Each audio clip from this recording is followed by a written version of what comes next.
This is a video presentation of Chapter 6, Section 6 in the 7th grade textbook entitled Percent of Change.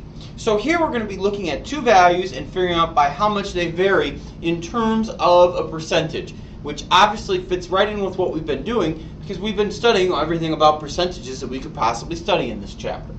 So let's look at some definitions. Percent of change is the amount stated as a percent that a number increases or decreases. Percent of increase, when the numbers get bigger that they present in a problem, that's a percent change describing an increase in a quantity. And percent of decrease, that's a percent change describing a decrease in a quantity. That's when we're going to see the numbers that they give us in a problem actually going down. So let's go ahead and take a look at some examples of percent of change here. What you see here in number 1 is pretty much classic, what you're going to see in a lot of the homework questions here today. It's going to say in directions to find the percent of change and round our answers to the nearest tenth of a percent if necessary. And then the question is actually saying 65 being decreased to 38. So as we know, since the numbers are going down, this is a percent of decrease. To go from 65 to 38, the numbers are getting smaller, we go down. So it's a percent of decrease. So if we're finding the percent of change, the first thing we have to do is actually find how much the change is. So what you're going to do to start is you're going to find the amount of change. Subtract the big number and the small number. So when I do 65 minus 38 here, I get 27. You're always going to do big minus small. You're not going to have a negative to worry about. Always do big minus small. All right. Now, to find the change relative to where we began, then we divide by the original amount, which is the first number they give to you in the problem. And that's 65. So I'm going to take my change, 27, divide it by the original amount, 65. And as you can see, when they divide that out, dividing to get a decimal, because decimal is how we're going to change to percent, they get 0.4153846. Now, we're going to change that to percent then by moving the decimal 2 times to the right and adding a percent sign. So I jump it twice to the right and I get 41.53846.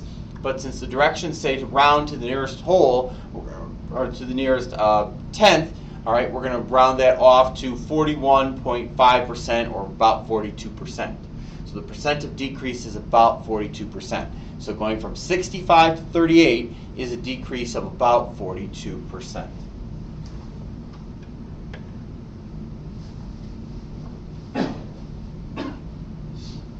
In question B, it says 41 is increased to 92. So even though it's an increase question now, percent of increase because the numbers are getting bigger, that doesn't change the technique. We still start off and we subtract. We're going to do the big minus the small. So in this case, 92 minus 41, that's going to give me 51. And then I divide that by the original amount they present to us. Well, we're comparing it to 41, the first number in the problem. So I'm taking that 51 change and dividing it by 41, and I get 1.2439 when I divide that. Again, dividing to get a decimal. And then I'm going to take and move that decimal 2 times to the right and add a percent sign, and I end up with 124.4%, or we just rounded it off to a nice clean 124% here. So an increase from 41 to 92 is an increase of about 124%. Here's number 2.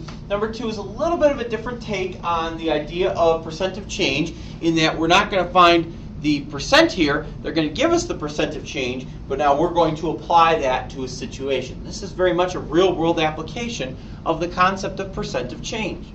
It says the regular price of a bicycle helmet is $42.99, and it's on sale for 20% off.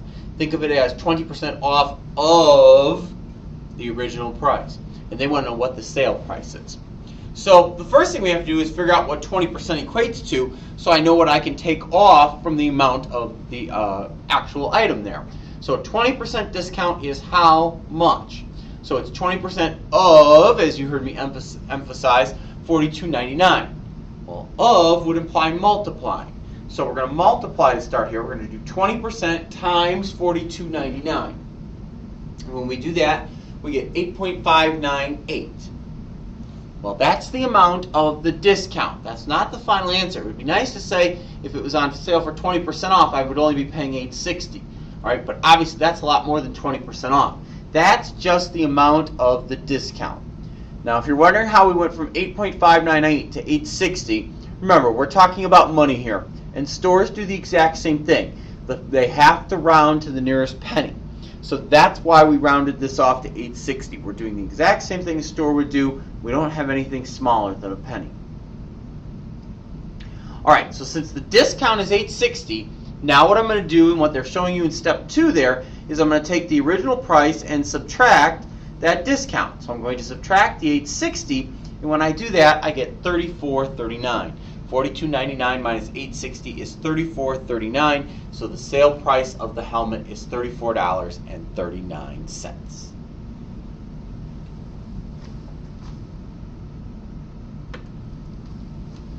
All right, number 3.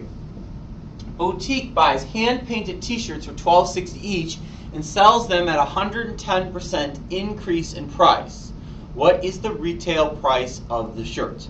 So this is the same concept as the last one, but in the last one it was a decrease question because it was a discount. They're talking here about a markup. Markup is what the store does before they sell the item to you so they make money. So instead of subtracting like the last one, we're actually going to end up adding here. But other than that, it's totally identical. We've got to find the percent, and then we're going to add it to the original amount. So I'm taking that $12.60 shirt and increasing it by 110%. So I'm going to multiply those two together. 110% of the $12.60.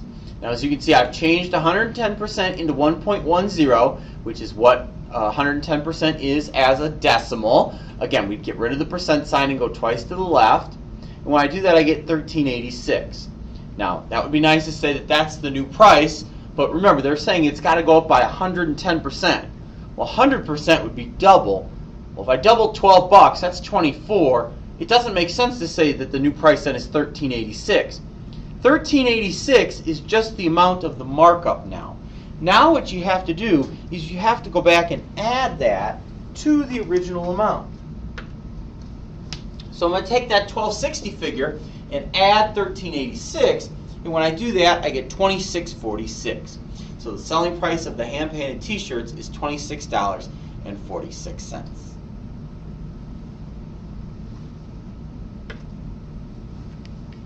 All right, so let's wrap this up by looking at the check it out examples.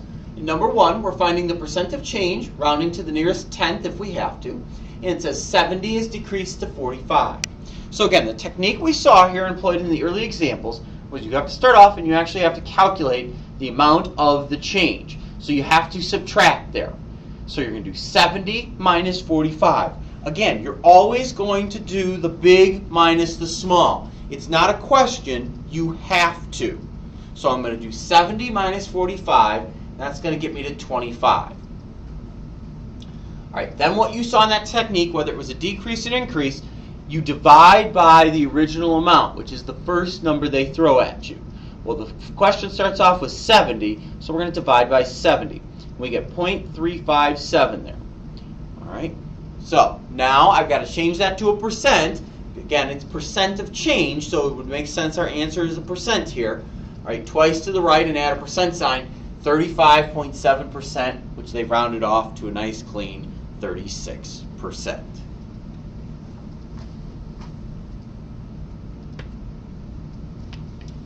Number 2, the regular price of a computer game is $49.88, and it is on sale for 15% off.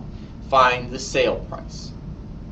So, first thing we have to do again, just like we did earlier, is we have to figure out what 15% of that is to figure out how much to actually take off. Well, again, I'm figuring out what 15% of that amount is. With of meaning multiply, that means I'm going to start off and I'm going to do 15% times $49.88. When I multiply those two together, I get 7.482. Well, when I do that, obviously, again, this is money, so we have to round like it's the pennies, the nearest amount, so $7.48. Now, that's just the amount of the 15% discount. Now they're asking me to find the sale price. Well, since the discount takes the price down, I'm going to take the original $49.88 price and subtract $7.48, and I get $42.40. So the discount is $7.48. The new price is $42.40. Alright, number 3. William makes t-shirts for $7 each and sells them after a price increase of 125%. What is the retail price of the shirts? So the price is increased. They're increasing that $7 price by 125%. Or it's 125% of that $7 price. Well, this is the same thing we just did, except this one's a markup, not a discount. So it's going to start the same. We're going to have to multiply. The 7 times the 125%, when I do that, I get $8.75. That's the amount of the increase, not the final answer. They're asking me for the retail price of the shirts. So now what I have to do is take and add that to the original amount. So I'm going to add that to the $7, and I end up with $15.75.